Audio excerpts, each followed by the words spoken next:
Assalamualaikum warahmatullahi wabarakatuh. Selamat pagi Bu Wilda dan teman-teman kelas Statistik Bisnis A. Pada kesempatan hari ini kami dari kelompok 8 akan mempresentasikan materi dari kelompok kami mengenai uji hipotesis asosiatif.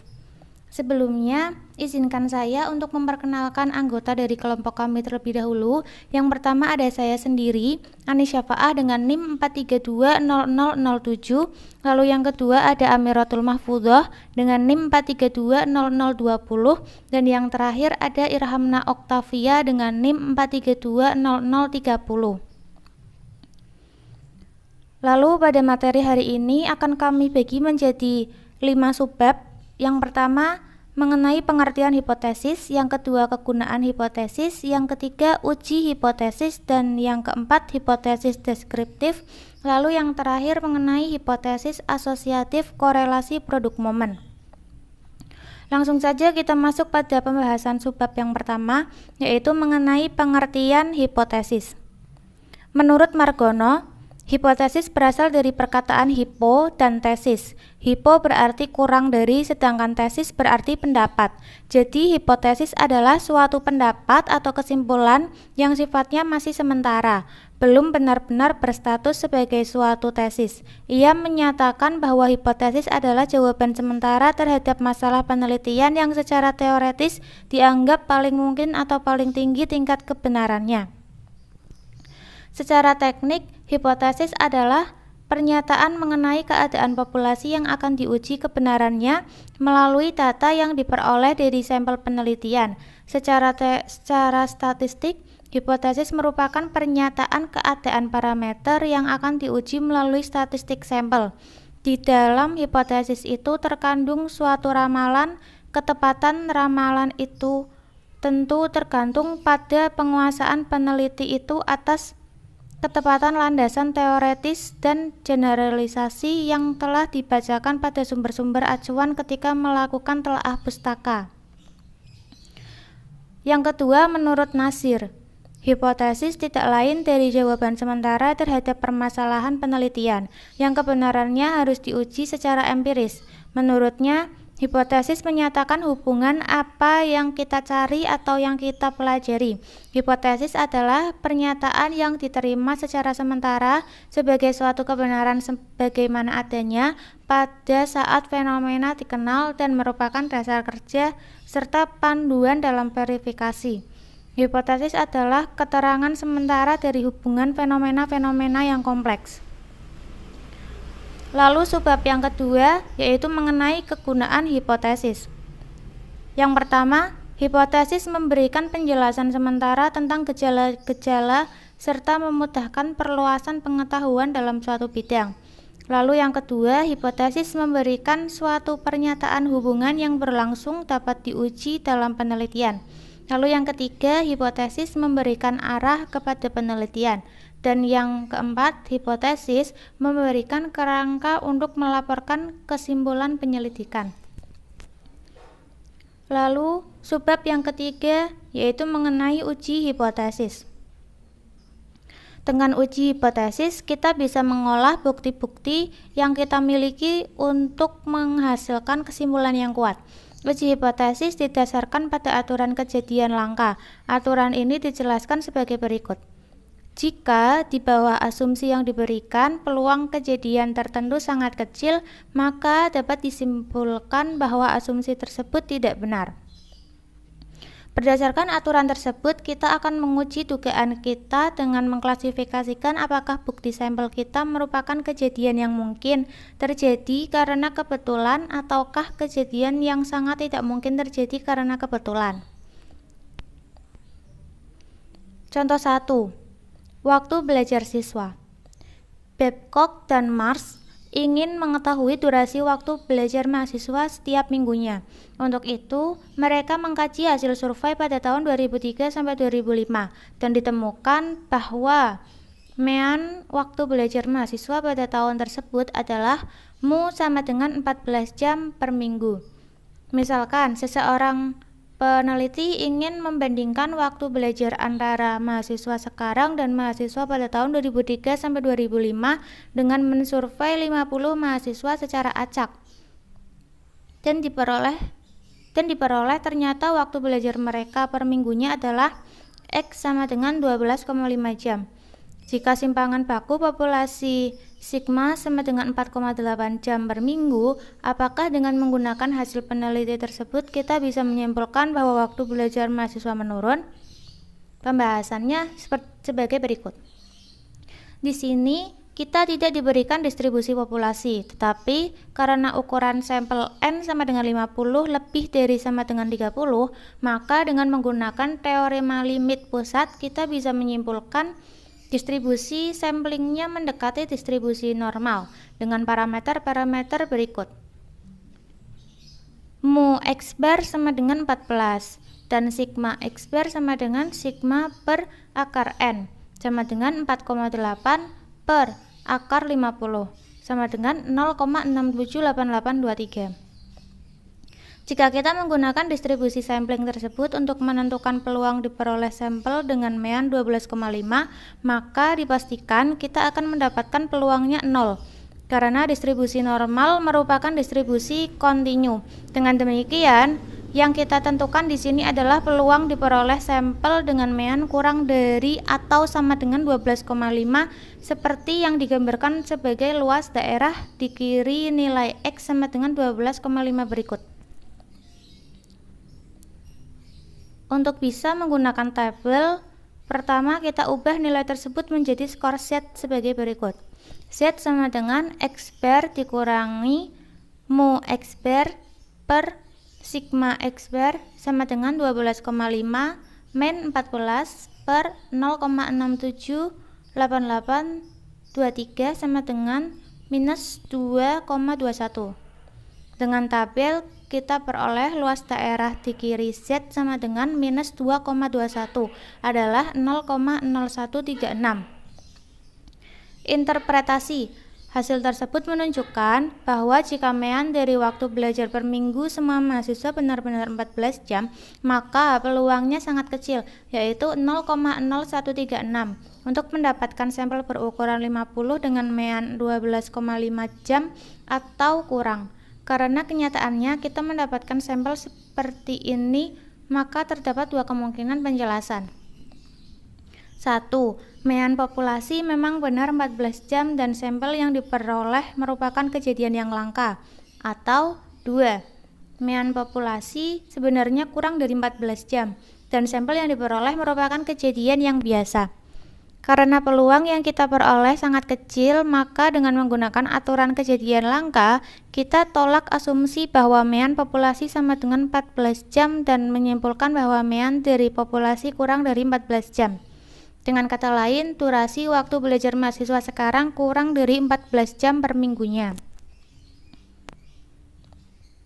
Alur berpikir pada contoh 1 sama dengan alur berpikir yang digunakan dalam uji hipotesis formal. Pada contoh 1, kita mengasumsikan bahwa mean populasi mu sama dengan 14 jam. Asumsi semacam ini dinamakan hipotesis 0. Setelah kita uji asumsi tersebut dengan data sampel, kita tolak hipotesis 0 dan kita pilih hipotesis alternatif, yaitu mu kurang dari 14 jam.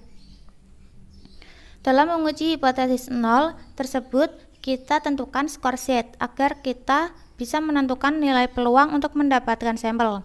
Skor Z tersebut dinamakan statistik uji. Untuk membedakan mana sampel yang biasa dan mana sampel yang tidak biasa atau langka, kita memerlukan suatu ukuran tertentu. Ukuran ini bisa berupa daerah kritis, tingkat signifikansi, nilai kritis, atau nilai minus P. Lalu selanjutnya ada hipotesis 0 dan hipotesis alternatif. Dalam statistika, hipotesis adalah suatu pernyataan mengenai karakteristik dari suatu atau lebih populasi, karena biasanya sangat sulit atau bahkan tidak mungkin untuk menggali informasi mengenai karakteristik populasi secara langsung. Maka, kita bisa menggunakan data sampel dan melakukan uji hipotesis. Uji hipotesis adalah suatu prosedur yang didasarkan pada bukti, sampel, dan peluang untuk menguji pernyataan mengenai karakteristik dari suatu atau lebih populasi. Ketika kita akan melakukan uji hipotesis, maka kita harus mengidentifikasi hipotesis nol dan hipotesis alternatif lainnya. Kedua hipotesis tersebut bisa ditentukan melalui langkah-langkah berikut. 1. Identifikasi klaim atau hipotesis yang akan diuji dan dinyatakan klaim atau hipotesis tersebut ke dalam bentuk simbol matematis. Yang kedua, nyatakan bentuk matematis yang harus benar-benar ketika klaim awal salah. Yang ketiga, dengan menggunakan dua bentuk matematis sebelumnya, H0 dan H1 bisa diidentifikasikan sebagai berikut. A. H1 adalah bentuk matematis yang tidak memuat tanda sama dengan. Dengan demikian, H1 memuat tanda-tanda atau tidak sama dengan. B. H0 adalah bentuk matematis yang menyatakan bahwa parameter populasi sama dengan nilai tertentu. Klaim awal bisa menjadi salah satu dari H0 dan H1, tetapi mungkin juga tidak menjadi salah satu dari kedua hipotesis tersebut.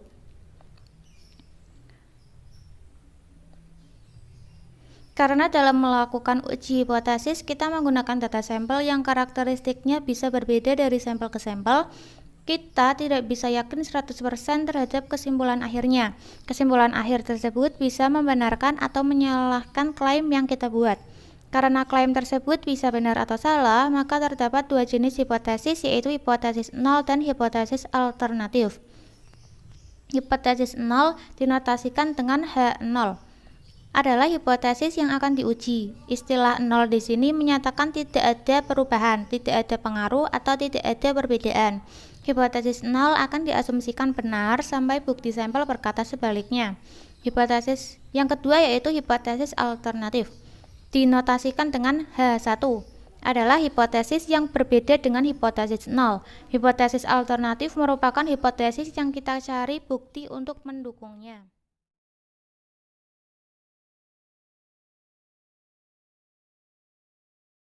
Kemudian, yang kedua ada data sampel dan statistik uji. Untuk memutuskan apakah sampel yang kita miliki merupakan kejadian yang biasa atau kejadian yang langka, maka kita harus mengetahui posisi statistik sampel tersebut pada distribusi simlingnya. Untuk itu, kita memerlukan statistik uji, yaitu suatu nilai yang digunakan untuk membuat keputusan terkait hipotesis nol. Statistik uji yang digunakan dalam hipotesis tentang proporsi, mean, dan simbangan baku populasi adalah sebagai berikut. Di sini dapat dilihat statistik uji untuk proporsi, mean, dan simbangan baku. Kemudian contoh soal menentukan statistik uji.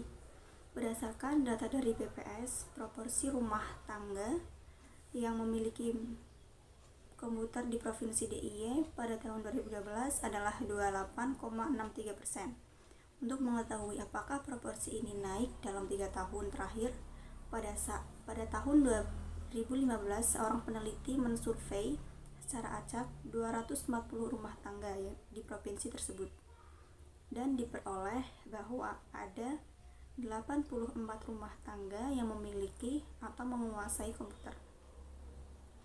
Tentukan statistik uji permasalahan ini dengan menggunakan rumus yang telah disebutkan sebelumnya.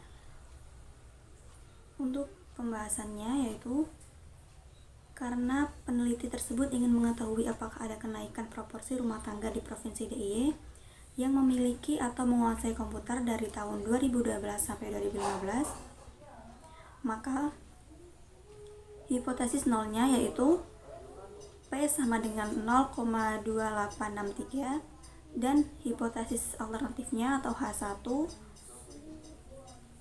yaitu P lebih dari 0,2863. Karena dalam sampel peneliti tersebut diperoleh 84 dari 240 rumah tangga yang memiliki atau menguasai komputer, maka proporsi sampelnya yaitu P sama dengan 84 per 240 sama dengan 0,35.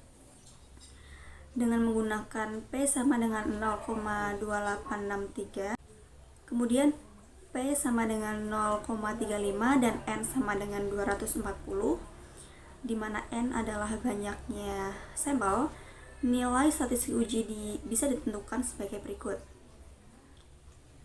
Nah, nilai uji statistik di sini menunjukkan hasil 2,18. Interpretasi dari soal tersebut yaitu dengan menggunakan tabel ataupun teknologi, kita bisa melihat bahwa skor Z sama dengan 2,18 tergolong langka, yaitu dengan nilai peluang 0,0146. Dengan kata lain, proporsi sampel yang dimiliki oleh peneliti tersebut secara signifikan lebih besar dari 0,2863 atau 28,63%. Kemudian dapat dilihat gambar daerah kritis, nilai kritis, dan statistik uji. Gambar di atas menunjukkan bahwa proporsi 0,35 berada jauh di atas proporsi 0,2863, dan dengan demikian masuk ke dalam rentangan nilai yang bisa dipertimbangkan sebagai nilai yang signifikan. Kemudian yang selanjutnya, yang ketiga, yaitu ada daerah kritis, tingkat signifikan, nilai kritis, dan nilai peluang. Untuk membedakan statistik uji yang signifikan atau tidak, dapat menggunakan alat-alat berikut. Yang pertama, daerah kritis atau daerah penolakan adalah himpunan semua nilai statistik uji yang menyebabkan ditolaknya hipotesis nol. Kemudian tingkat signifikasi dinotasikan dengan simbol alfa, adalah peluang statistik uji berada di daerah kritis ketika hipotesis nolnya memang benar. Dengan kata lain, alfa adalah peluang kita membuat kesalahan dalam menolak hipotesis nol ketika hipotesis ini pada kenyataannya benar. Nilai A biasanya adalah 0,01, 0,05, dan 0,10. Nah, jika kita lihat pada gambar yang sebelumnya, daerah kritis atau daerah penolakan ini berada pada warna merah, dan tingkat signifikansi ini berada di dalamnya.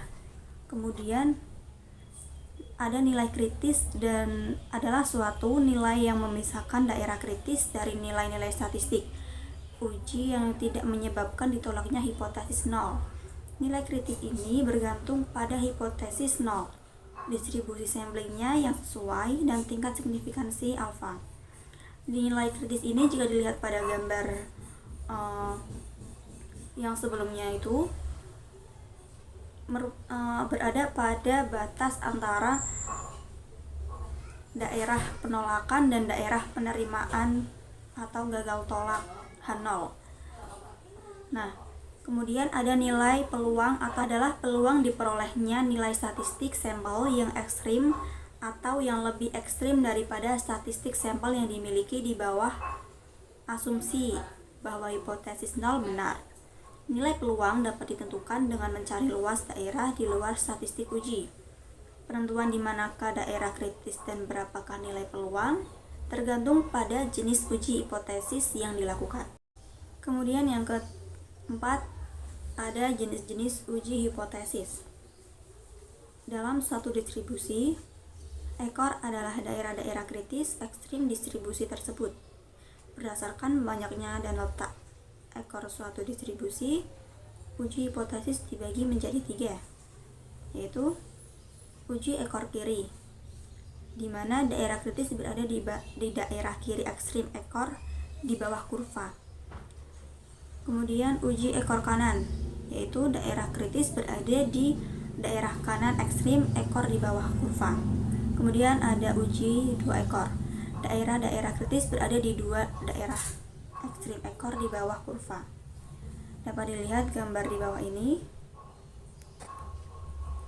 Kemudian untuk mengetahui jenis hipotesis yang akan kita lakukan, bisa kita lihat bentuk matematis dari hipotesis alternatifnya.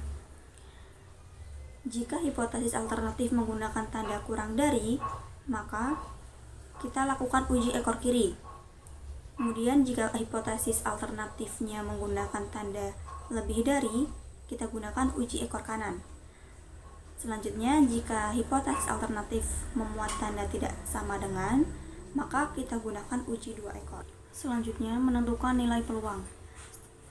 Nilai peluang untuk masing-masing jenis uji hipotesis dapat ditentukan sebagai berikut. Untuk uji ekor kiri, nilai peluang sama dengan luas daerah kiri statistik uji. Untuk uji ekor kanan, nilai peluang sama dengan luas daerah di kanan statistik uji. Kemudian untuk uji dua ekor, nilai peluang tergantung dari letak statistik uji terhadap pusat distribusi.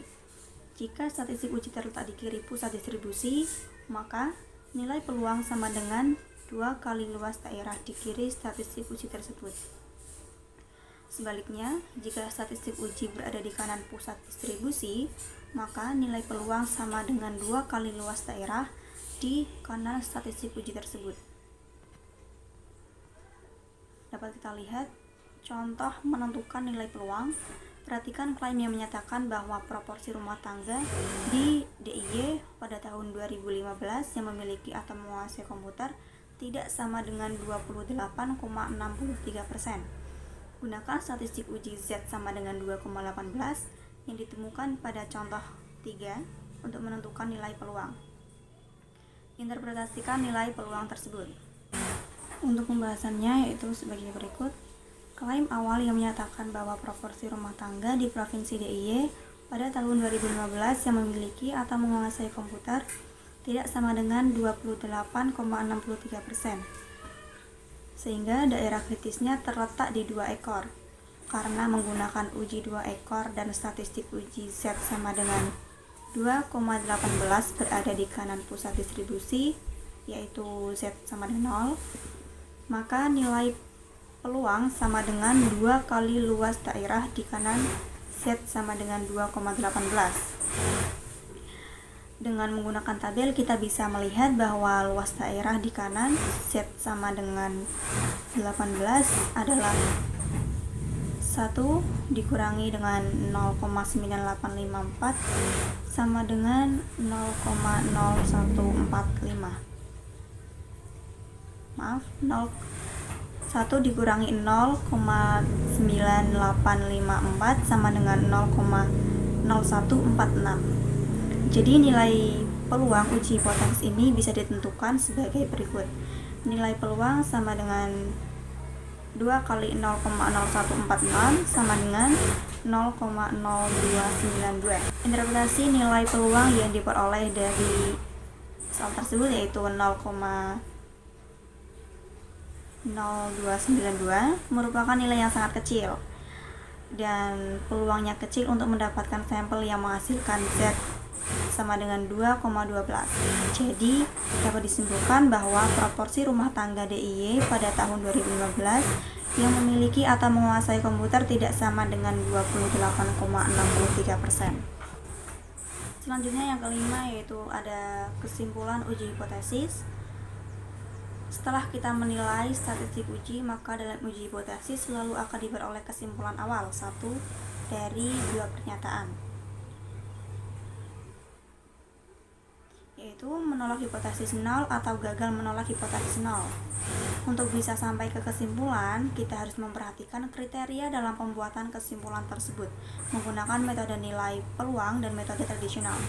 Dapat kita lihat di tabel berikut ini.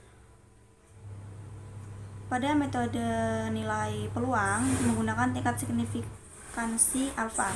Jika nilai peluang kurang dari atau sama dengan alfa, maka tolak H0. Jika nilai peluang lebih besar dari alfa, maka gagal menolak H0. Kemudian, jika menggunakan metode tradisional, kita dapat menggunakan daerah kritis, di mana jika statistik uji berada pada daerah kritis, maka menolak H0. Jika statistik uji tidak berada di daerah kritis, gagal menolak H0. Setelah kesimpulan mengenai ditolaknya atau gagal ditolaknya hipotesis 0 sudah diputuskan, maka selanjutnya kita menyusun kalimat yang bisa dipahami oleh banyak orang. Untuk itu penting Untuk kita bisa membuat kesimpulan akhir dari uji hipotesis yang telah kita lakukan untuk tidak memuat istilah-istilah teknis statistika. Berikut disajikan 4 kemungkinan kalimat-kalimat kesimpulan akhir uji hipotesis yang tergantung dari klaim awal dan ditolak atau gagal ditolaknya hipotesis nol. Kemudian ada contoh menyatakan kesimpulan akhir. Misalkan, seorang peneliti memiliki klaim bahwa proporsi rumah tangga di Provinsi DIY pada tahun 2015 yang memiliki atau menguasai komputer lebih dari 28,63%. Dengan demikian, klaim ini menunjukkan proporsi atau P lebih dari 0,2863 menjadi hipotesis alternatif, sedangkan P sama dengan 0,2863 menjadi hipotesis nol. Setelah melakukan survei ini, ternyata sampel yang diperoleh mengarah ke penolakan hipotesis nol, di mana P sama dengan 0,2863. Nyatakan kesimpulan akhir peneliti tersebut. Nah, untuk pembahasannya yaitu karena klaim awal tidak memuat persamaan dan hipotesis nol ditolak, maka kesimpulan akhir peneliti tersebut adalah terdapat cukup banyak data sampel untuk mendukung klaim yang menyatakan bahwa proporsi rumah tangga di Provinsi DIY pada tahun 2015 yang memiliki atau menguasai komputer lebih dari 28,63%.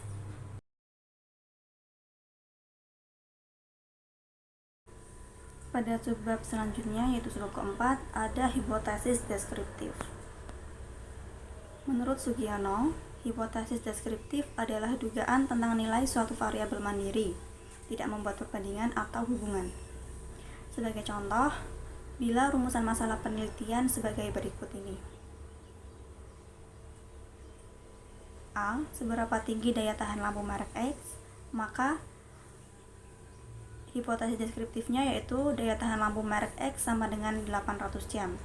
Kemudian, seberapa tinggi produktivitas padi di Kabupaten Klaten, maka hipotesis deskriptifnya yaitu produktivitas padi di Kabupaten Klaten 8 ton per hektar. Kemudian, berapa lama daya tahan lampu merek A dan B? Hipotesis deskriptifnya yaitu daya tahan lampu merek A sama dengan 450 jam dan merek B sama dengan 600 jam. Kemudian, jika rumusan masalahnya seberapa baik kayak kepemimpinan di lembaga X, maka hipotesis deskriptifnya yaitu gaya kepemimpinan di lembaga X telah mencapai 70% dari yang diharapkan. Dalam perumusan hipotesis statistik, antara hipotesis nol dengan hipotesis alternatif selalu berpasangan. Bila salah satu ditolak, maka yang lain pasti diterima sehingga dapat dibuat keputusan yang tegas, yaitu kalau hal ditolak, pasti alternatifnya diterima. Berikut ini diberikan contoh pernyataan yang dapat dirumuskan hipotesis deskriptif statistiknya. Suatu perusahaan minuman harus mengikuti ketentuan bahwa salah satu unsur kimia hanya boleh dicampurkan paling banyak 1%, di mana paling banyak berarti lebih kecil atau sama dengan. Dengan demikian, rumus hipotesisnya adalah sebagai berikut. Hipotesis nol untuk parameter populasi berbentuk proporsi, di mana 1% banding proporsi lebih kecil dari atau sama dengan 1%, dan hipotesis alternatifnya untuk populasi yang berbentuk proporsi lebih besar dari 1%.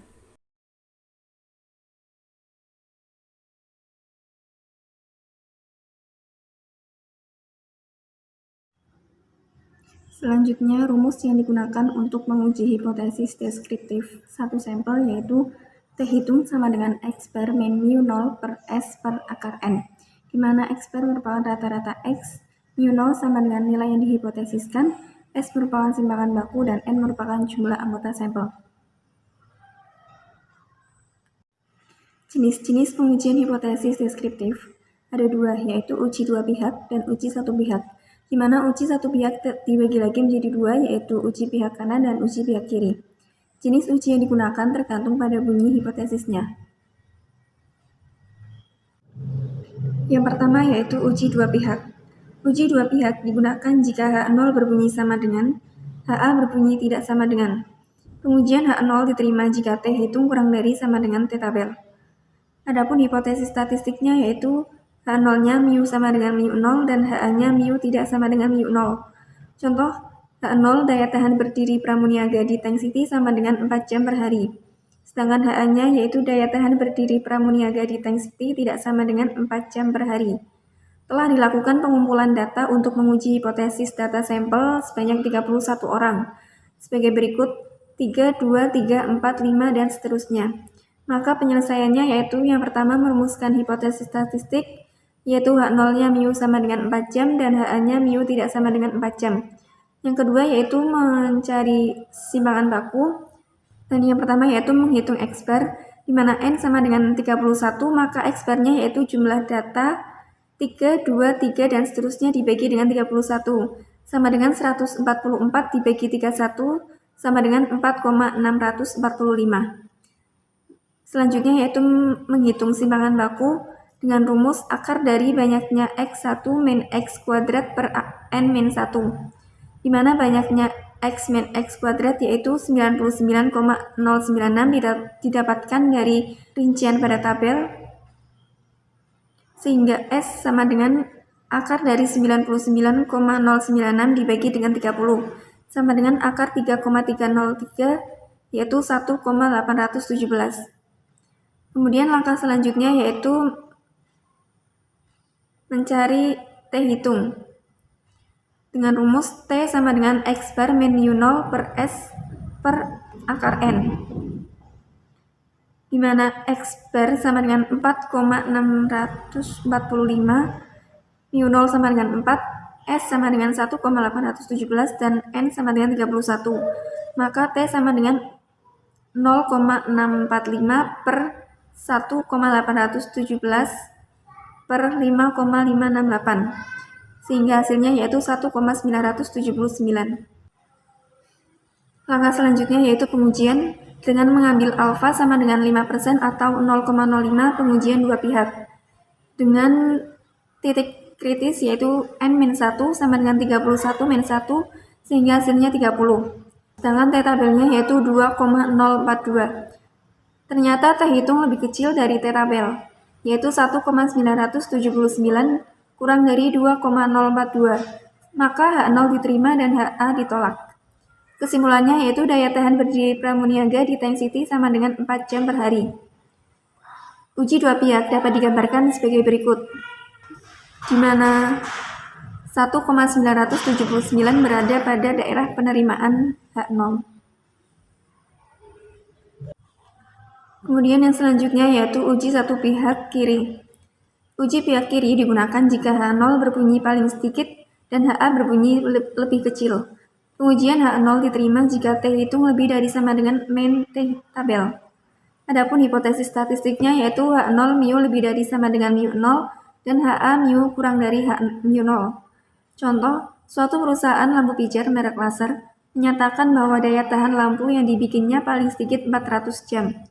Untuk membuktikan pernyataan tersebut, maka dilakukan penelitian melalui uji coba terhadap daya tahan 25 lampu yang diambil secara random sebagai berikut: 450, 390, 400, dan seterusnya. Maka penyelesaiannya yaitu yang pertama merumuskan hipotesis statistik di mana H0 mu lebih dari sama dengan 4 jam dan HA mu kurang dari 4 jam. Selanjutnya yaitu mencari simpangan baku dengan rumus seperti pada PPT sehingga dihasilkan simpangan bakunya yaitu 68,252. Langkah selanjutnya yaitu mencari statistik hitung dengan rumus sama dengan rumus dua pihak yaitu T sama dengan X per min mu 0 per S per akar N, sehingga hasilnya yaitu min 2,491. Selanjutnya pengujian dengan mengambil alfa sama dengan 5% atau 0,05 pengujian satu pihak kiri dengan titik kritis yaitu N-1 sama dengan 25 min 1 sama dengan 24 dan T tabelnya yaitu min 1,711. Ternyata T hitung lebih besar dari T tabel, yaitu min 2,491 kurang dari min 1,711. Maka H0 ditolak dan HA diterima. Kesimpulannya yaitu daya tahan lampu kurang dari 400 jam. Dan dapat digambarkan sebagai berikut. Di mana min 2,491 terletak pada daerah penolakan H0. Selanjutnya yaitu uji satu pihak kanan. Uji pihak kanan digunakan jika H0 berbunyi paling banyak atau kurang dari sama dengan dan HA berbunyi lebih besar. Kesimpulannya H0 diterima jika T hitung kurang dari sama dengan T tabel. Adapun hipotesis statistiknya yaitu H0 mu kurang dari sama dengan mu 0 dan HA-nya mu lebih dari mu 0. Contoh, dilakukan penelitian untuk mengetahui beberapa kilogram jeruk yang dapat terjual oleh pedagang pada setiap hari. Berdasarkan pengamatan sepintas, maka peneliti mengajukan hipotesis bahwa pedagang jeruk tiap hari paling banyak dapat menjual 100 kg jeruk kepada konsumen. Pengambilan sampel 20 pedagang jeruk dilakukan secara random sebagai berikut: 98, 80, 120, dan seterusnya. Maka penyelesaiannya yaitu yang pertama merumuskan hipotesis statistik di mana H0 mu kurang dari sama dengan 100 kg per hari dan HA-nya mu lebih dari 100 kg per hari. Selanjutnya yaitu mencari simpangan baku dengan rumus sama seperti yang tadi sehingga diperoleh hasil simpangan baku sama dengan 15,836.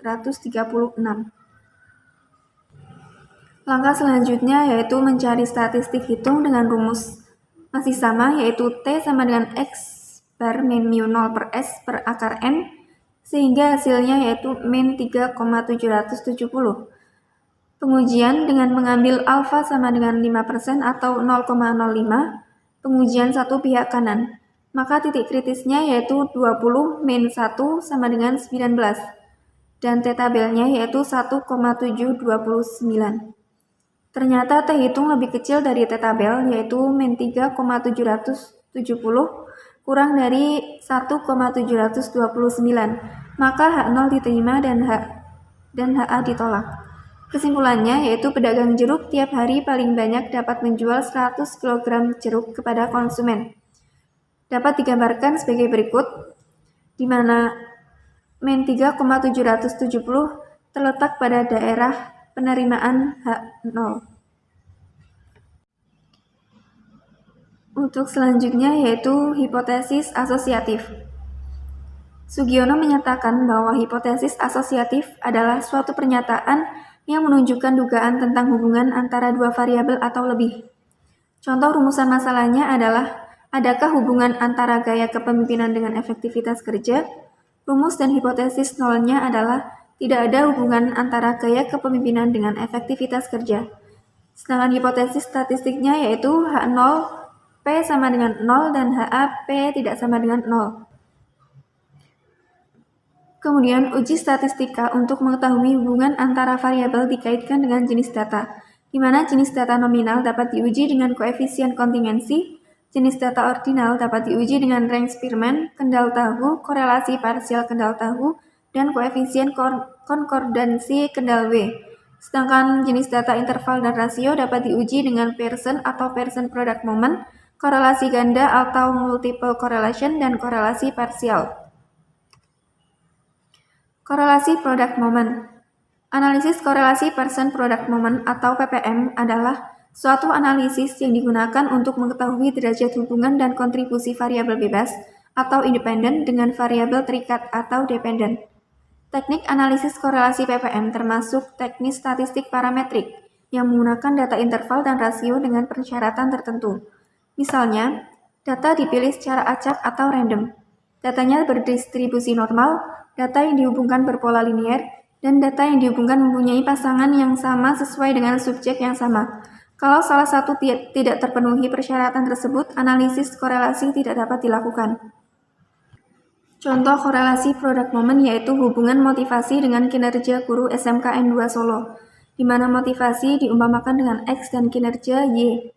Pertanyaannya, berapakah besar hubungan motivasi dengan kinerja guru? Berapakah besar sumbangan atau kontribusi motivasi dengan kinerja guru? Buktikan apakah ada hubungan yang signifikan antara motivasi dengan kinerja guru. Langkah-langkah menjawab, yang pertama yaitu merumuskan HA dan H0 dalam bentuk kalimat, di mana H0 yaitu tidak ada hubungan yang signifikan motivasi dengan kinerja guru, dan HA yaitu ada hubungan yang signifikan antara motivasi dengan kinerja guru. Langkah selanjutnya yaitu membuat HA dan H0 dalam bentuk statistik, di mana H0 R sama dengan 0 dan HA R tidak sama dengan 0. Langkah selanjutnya yaitu membuat tabel penolong untuk menghitung korelasi PPM. Diketahui X sama dengan 60, Y sama dengan 450, maka X kuadrat sama dengan 3600, Y kuadrat 202.500, dan X kali Y sama dengan 27.000, dan seterusnya.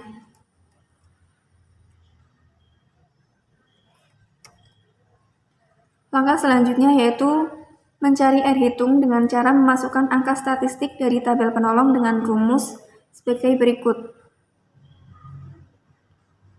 sehingga diperoleh hasil R hitungnya yaitu 0,684.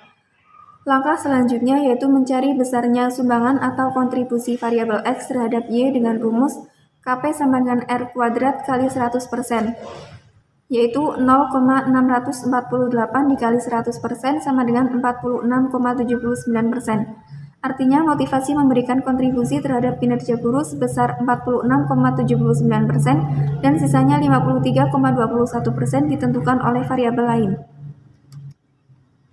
Langkah selanjutnya yaitu menguji signifikan dengan rumus T hitung, di mana T hitung sama dengan R kali akar N-2 per akar 1 min R kuadrat, sehingga hasilnya yaitu 2,96.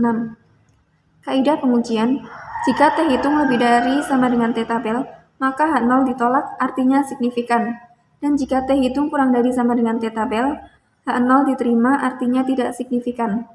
Berdasarkan perhitungan di atas, alfa sama dengan 5% atau 0,05 dan N sama dengan 12. Uji dua pihak, maka titik kritisnya yaitu N-2 sama dengan 12 min 2 sama dengan 10, sehingga diperoleh T tabel sama dengan 2,228. Ternyata T hitung lebih besar dari T tabel, yaitu 2,96 lebih dari 2,228. Maka H0 ditolak, artinya ada hubungan yang signifikan antara motivasi dengan kinerja guru. Langkah yang terakhir yaitu membuat kesimpulan. Berapakah besar hubungan motivasi dengan kinerja guru? Jawabannya yaitu RXY sebesar 0,684, kategori kuat. Berapakah besar sumbangan atau kontribusi motivasi dengan kinerja guru? Jawabannya yaitu KP sama dengan R kuadrat kali 100%, sehingga hasilnya yaitu 46,79%.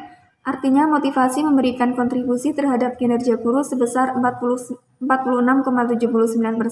dan sisanya 53,21% ditentukan oleh variabel lain. Buktikan apakah ada hubungan yang signifikan antara motivasi dengan kinerja guru.